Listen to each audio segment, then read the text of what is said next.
Welcome to White Paper. This deep dive lands us squarely in one of the most difficult and immediate challenges of high-profile reporting. How to filter a flood of sensational, often conflicting initial news, the headlines dominating outlets like Rolling Stone, People, and TMZ. Right. And distill it all down to verifiable, unassailable facts. Today we are focusing on the sudden and truly tragic passing of Victoria Jones, the 34-year-old daughter of celebrated actor Tommy Lee Jones. It is an acutely sensitive area, and our mission here is really just precision.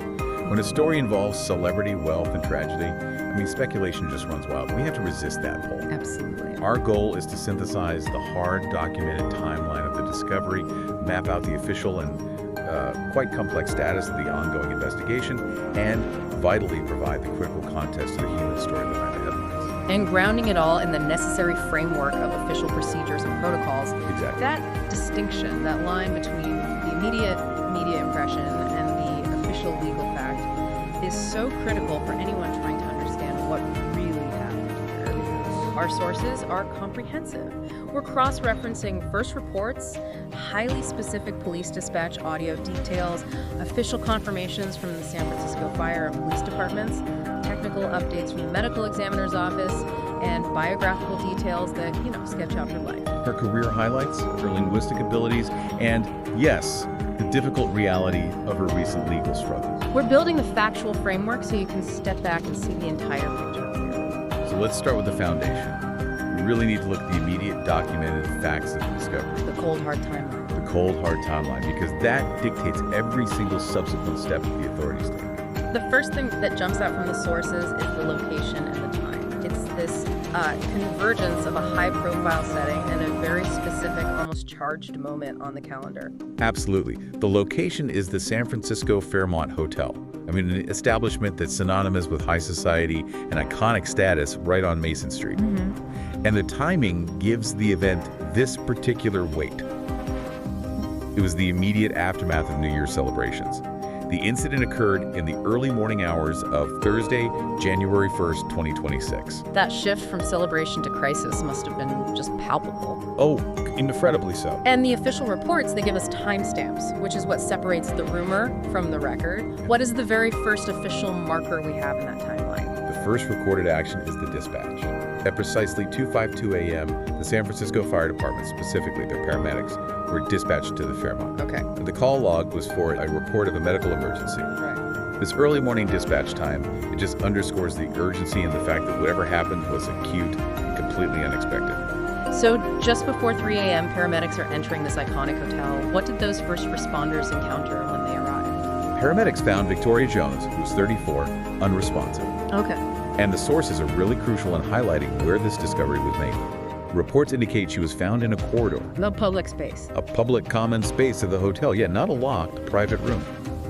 The account suggests she was discovered by a fellow guest, who presumably alerted hotel staff, which then generated that initial 2:52 a.m. emergency call. The public nature of the location, that is a significant detail. It is. It means the situation unfolded rapidly and in a communal space. So once the paramedics assessed her, what was the next official step? Well, they performed an assessment, and at that point, they declared her deceased at the scene. Right there. Right there. This moment is the hinge point. When the declaration of death occurs, the operational focus changes entirely. It is no longer a medical response for aid. It is now a formal death investigation. And that transition mandates the involvement of law enforcement. Exactly. Which brings in the San Francisco Police Department. How quickly did the SFPD arrive to take over the scene? Very quickly, which really indicates a streamlined emergency response structure in San Francisco. At 3:14 a.m., just 22 minutes after the initial paramedic dispatch, San Francisco Police Department officers arrived. Wow. They were responding specifically to a report of a dead person, so their immediate duty was to secure the scene, establish a perimeter, control access, and make sure no evidence is disturbed. They're initiating the full formal investigative process required for any unexplained death. That's it. It's remarkable how fast that chain of custody shifts, from a medical emergency to a police-secured death scene, all within a half-hour window. Mm-hmm. And once that scene is secured, the next essential step is formal identification, and I imagine most critically, family notification. Exactly. The deceased was identified as Victoria Jones, And this confirmation then broadened the context that was immediately picked up by the media. She is the daughter of Tommy Lee Jones, age 79, and his second wife, Kimberly Clubb. The sources also confirmed she had an older brother, Austin Jones, who's 43. Right. The process then moved to the highest legal authority for verification. And that would be the medical examiner's office, the ME. They handle the sensitive task of confirming the identification and then reaching out to the family legally. Yes. The Office of the Chief Medical Examiner confirmed the identification and certified that the legal next of kin have been formally notified. This is a critical procedural checkpoint. Right. Until this notification is complete, authorities are often legally constrained from confirming the identity publicly. This ensures the family hears the news from the proper authorities first. Which is how it should be. Of course.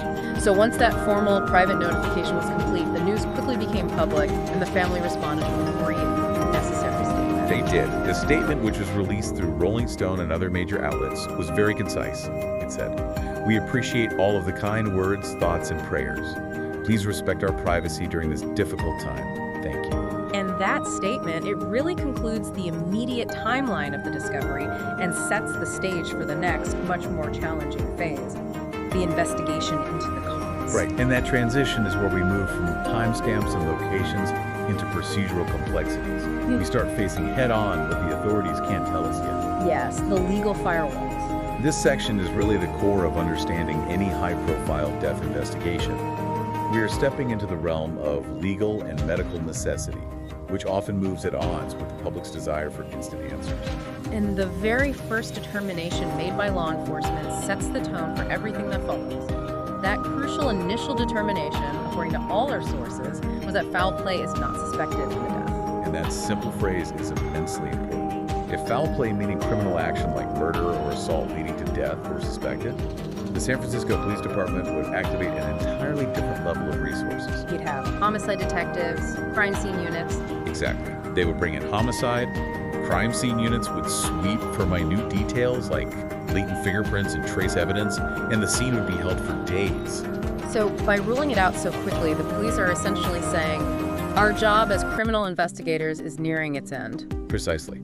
Yeah. It signals to the public and to other agencies that they are satisfied. The death resulted from non-criminal causes. A medical event, an accident, or perhaps self-harm. Right. They noted specifically that there was no trauma, no forced entry into any space related to her, and no signs of a struggle. This dramatically narrows the investigative scope. And it shifts the entire weight of the inquiry onto the medical examiner. 100%. So even with foul play ruled out, the largest question remains unanswered, and it's the one that's dominating every headline, the official cause of death. That remains officially undetermined. And this is the legal firewall we just talked about. The legal authority to declare the cause rests solely and exclusively with the San Francisco Office of the Chief Medical Examiner. They're the gatekeepers of the official narrative. They are. We need to spend some real time here explaining why this determination takes so long. Because for the public, waiting 60 or 90 days for an answer, it can feel like an obstruction. It can. When in fact, it's a mandated process for legal reliability. It's a process built on scientific rigor and legal precedent. The official findings have to be accurate and legally defensible. The ME's office performs the autopsy, which is a physical examination, but the physical exam alone rarely provides the answer in non-trauma cases. So it's the other stuff. It's the other stuff. What often creates the significant delay is the toxicology screening. The toxicology results. The sources confirm that's the massive choke point. So why does the lab work take so long? There are several reasons. First, just volume. Public forensic labs are often chronically backed up, dealing with thousands of cases across a wide jurisdiction. Sure. Secondly, the complexity of modern drug analysis. It's not just a simple test for one substance. They're often screening for hundreds of compounds. Prescription medications, over-the-counter drugs, alcohol. Right, and increasingly synthetic or novel psychoactive substances. Things we haven't seen much of before. And if they find one of those synthetic compounds, the complexity just escalates even further, doesn't it? Oh, exponentially. Yeah. If an initial screen is presumptive positive for an unusual or novel substance, let's say a synthetic opioid that hasn't been widely seen, the lab then has to perform extensive confirmatory testing. Using highly sophisticated equipment. Exactly. like gas chromatography mass spectrometry, or GCMS, or liquid chromatography tandem mass spectrometry. So this isn't a quick process. Not at all. They often have to develop new testing protocols or even send samples to specialty labs. That verification process alone can add weeks to the timeline. So we're talking about a timeline where the toxicology results, which is the foundational chemical data, can easily take 1 to 3 months to be finalized and returned to the ME. That's the reality. And the ME cannot finalize the autopsy report. That's the formal document stating the cause of death and manner of death, until those toxicology results are fully integrated with the gross and microscopic findings from the physical exam. So the full report, integrating all that data, generally takes another 6 to 12 weeks after the toxicology is received. All right. So if this whole process starts on January 1st, we are, conservatively looking at sometime in April or May before a final certified conclusion is reached? That's right. The full reports, especially in high-profile cases where accuracy is just paramount, can indeed stretch beyond 90 days. It's frustrating for the public, I get that, but it's the necessary cost of accuracy. It is? I mean, think of it this way. The police firewall said no crime. The ME firewall says we will not certify a cause until the chemistry proves it definitively. This period of undetermined status is simply the time required for science and law to catch up to the initial tragic event. So any media outlet reporting a definitive cause before the ME releases the official certificate is just. They're relying on speculation, no matter how informed it might seem. And speaking of speculation, even while that official process moves so slowly, the media filled that information void almost instantly, relying on immediate clues present at the scene and during the dispatch. This is where we analyze the difference between circumstantial evidence and legally certified fact. The initial impression, captured in the emergency logs, points very strongly in one direction. Let's pull the trigger on what that dispatch audio revealed. The audio obtained by people was extremely specific about the categorization of the call. It was. The call was classified as Code 3 for the overdose color change. Wow. This is the clearest indication we have of what the initial caller or the first arriving paramedics suspected. A Code 3 suggests an immediate life-threatening urgency. And the dual mention of overdose and color change immediately directs attention to a particular physiological crisis. It really does. We mentioned the color change as a medical term, cyanosis. Could you elaborate on why that specific visual symptom would be noted in a dispatch call? Well, cyanosis is a dramatic, visible sign of systemic failure. It's the blue or purplish discoloration you often see most easily in the lips, nail beds, or skin. Okay. It occurs when there is an insufficient amount of oxygenated blood circulating. It means that hemoglobin is no longer carrying enough oxygen, often due to respiratory depression. And why is that so frequently linked to an overdose classification by first responders? Because so many substances, particularly central nervous system depressants, opioids, large amounts of sedatives, or even high doses of certain stimulants that cause cardiovascular collapse, they can suppress the body's respiratory drive. Until breathing stops or becomes too shallow to sustain life. Exactly. And the resulting oxygen deprivation is what causes the cyanosis. So when a first responder sees cyanosis and hears a report suggesting drug use, overdose is the immediate operational classification they use to direct resources. So we have the medical sign cyanosis, hypoxemia, and the operational classification of overdose. Adding to this immediate circumstantial evidence is direct eyewitness information that was cited by media outlets. Yes. TMZ reported that an eyewitness who was present at the scene spoke to first responders and indicated that Victoria was using cocaine that evening. And the witness also provided context. They did. They said she was part of a group staying at the Fairmont celebrating New Year's. Okay, now we have to connect this back to what we just discussed in Section 2 and actively address the contradiction here. A big one. The big one. The police determined there was no foul play and specifically noted that they found no drug paraphernalia at the secured scene. How do we square that circle? The dispatch code and the witness report with the lack of physical evidence. That's the most fascinating and challenging gap in the initial fact pattern.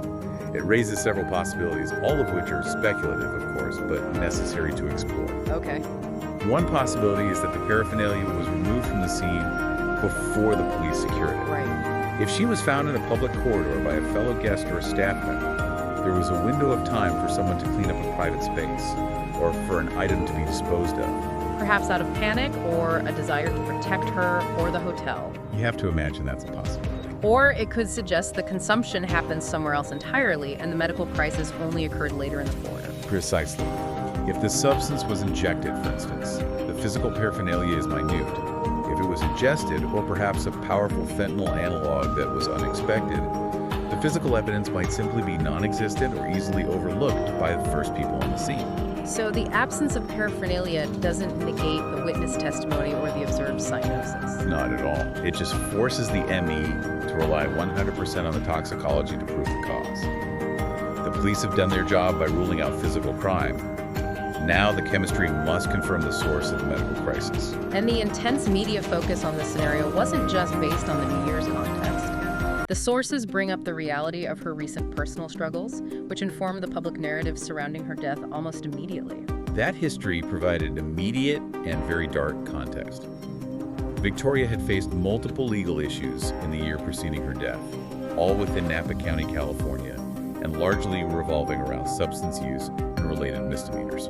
And this historical pattern inevitably fueled the speed of the overdose speculation. It was like gasoline on a fire, yeah. So let's detail those incidents, as they were widely reported and are part of the public record regarding her final year. The first reported incident occurred on April 28, 2025. She was arrested and charged with a trio of misdemeanors: obstructing a peace officer, being under the influence of a controlled substance without a valid prescription, and possession of a controlled substance without a valid prescription. And she pleaded not guilty to those charges. She did. The fact that she was charged with obstructing a peace officer, that suggests an active, maybe even non-compliant encounter with law enforcement during that incident. It suggests resistance or difficulty in the interaction, yes, which further contextualizes the nature of her struggles at that time. And then, less than 2 months later, there was a second incident. On June 17, 2025, again in Napa County, she was detained on a misdemeanor domestic battery charge.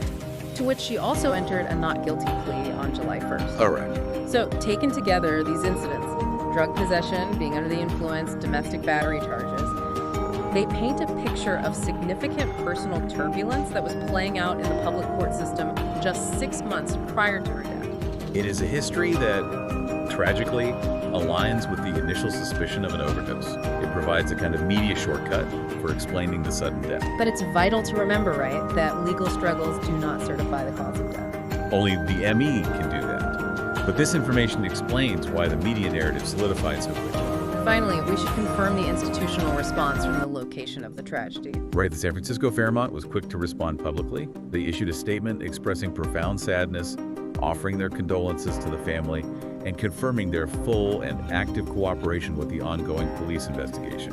Which is the legally and ethically required stance for a major institution during an event like this. They're signaling transparency and collaboration. As they should. That brings us to the most difficult, but I think the most necessary part of this deep dive.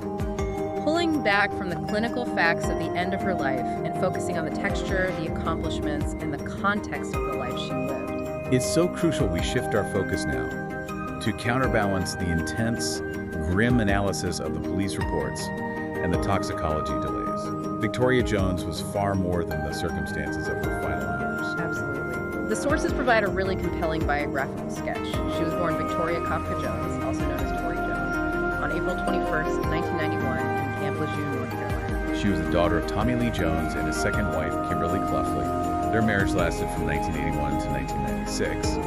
She was 5'5", and the defining characteristic of her life post-child acting seems to have been her desire for privacy. She largely stepped away from the public eye. Very much so. She maintained a private and low-key lifestyle, despite her lineage. It's interesting to note that even though she sought privacy, she remained professionally linked to the industry.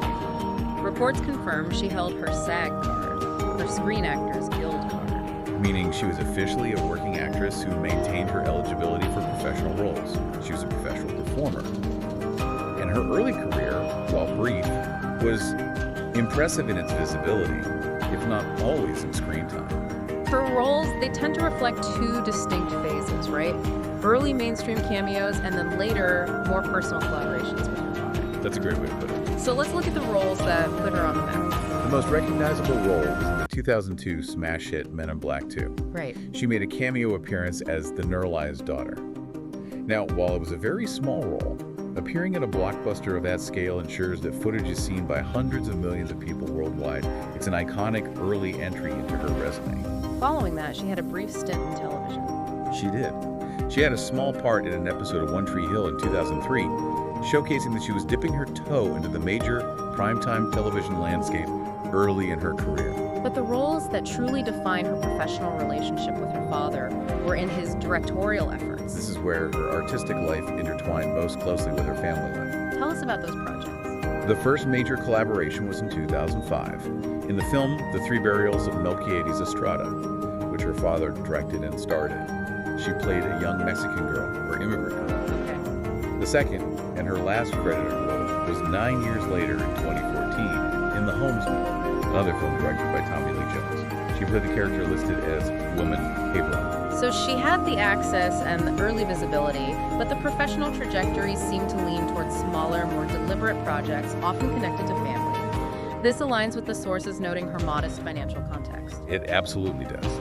When the media attempted to place her life in a financial context, the estimates from 2021 placed her net worth around $500,000. And that wealth came primarily from her childhood and early adult acting earnings. Right. Sources consistently labeled this as modest, especially when you juxtapose it against her father, Tommy Lee Jones, whose net worth is estimated to be around $100 million.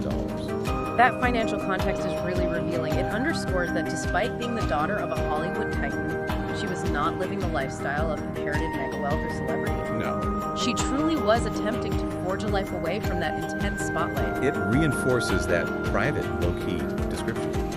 She was clearly benefiting from her father's influence in terms of access, but her financial reality suggested a working life, not a life defined by passive celebrity or extreme wealth. She was, in many ways, carving her own path. A path defined more by her own choices than her famous last name. I think so. Now let's get to the parts of her story that provide the most texture and humanity, the anecdotes her father shared in interviews over the years.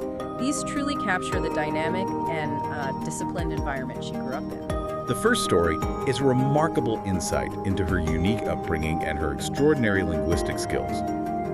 Tommy Lee Jones often spoke with immense pride about her impeccable fluency in Spanish. And the reason for that fluency is a wonderful and highly disciplined parental instruction. It really is. He shared that when Victoria was an infant, he instructed her nurse, Leticia, that she was to only speak to Victoria in Spanish.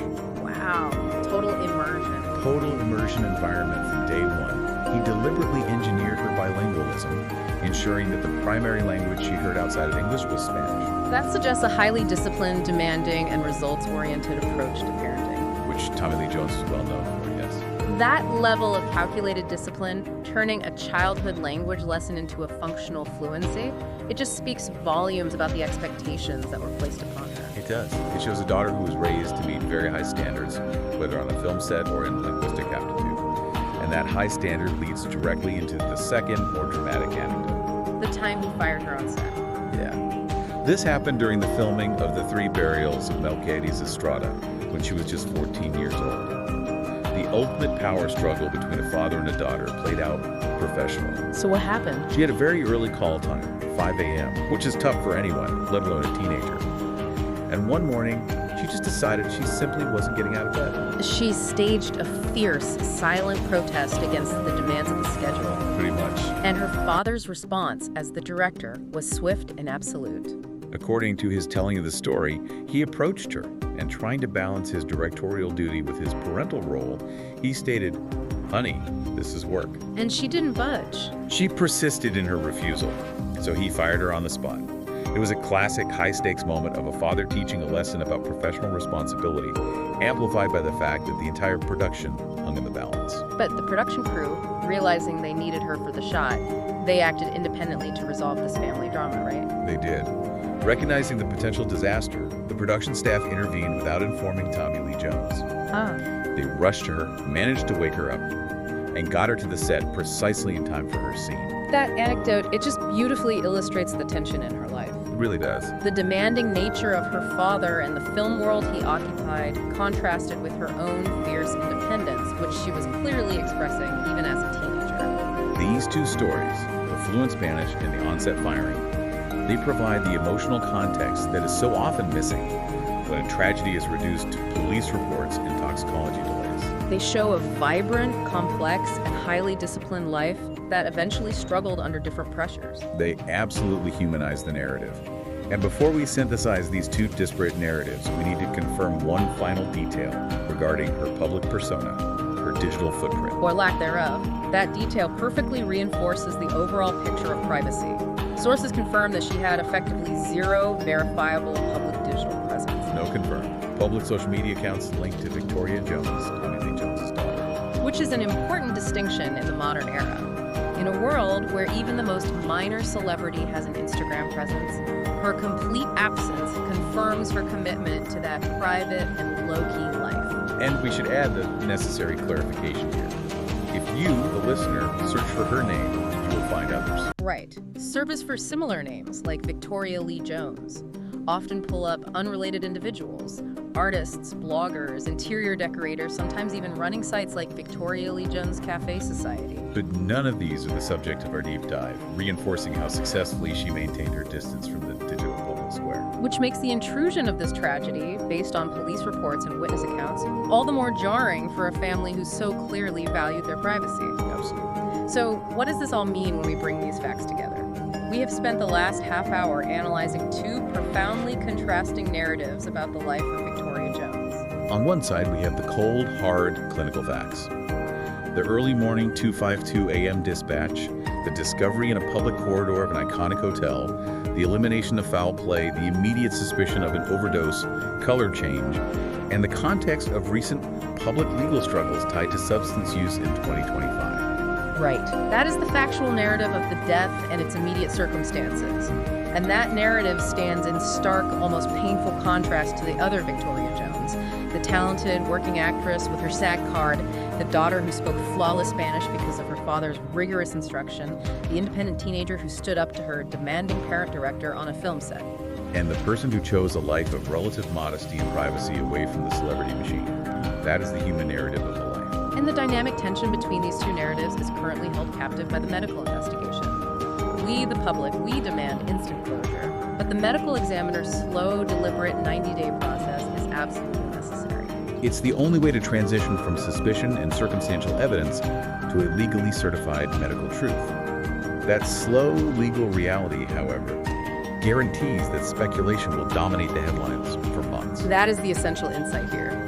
The delay creates a vacuum, and the most immediate, sensational clues, the dispatch codes, the witness reports, the history of legal troubles, will continue to fill that vacuum. Risking that the facts of the death might entirely overshadow the stories of her life. Exactly. The official investigation is legally required to focus solely on the circumstances of the very end of her life, her physiology, the chemistry in her system. But the public memory, fueled by media anecdotes and the proud stories shared by her father, has already defined her legacy to its most vibrant human moments. Her unique fluency, her professional struggles, her fierce independence. All of it. So, we leave you with this final, provocative thought to consider. When the official Emmy report finally drops months from now, confirming the clinical facts at the end of her life, will that legal conclusion be the narrative that endures? Or will the stories of the disciplined, complex, and fiercely private person, the human narrative of the life, ultimately define how Victoria Jones is remembered? The enduring narrative often speaks volumes about the weight we assign to final tragedy versus lived complexity. We will continue to track the official findings once the medical examiner's report is finalized, but for now, the story remains a profound dichotomy between clinical fact and cherished memory. Thanks for joining us for this deep dive into the source material.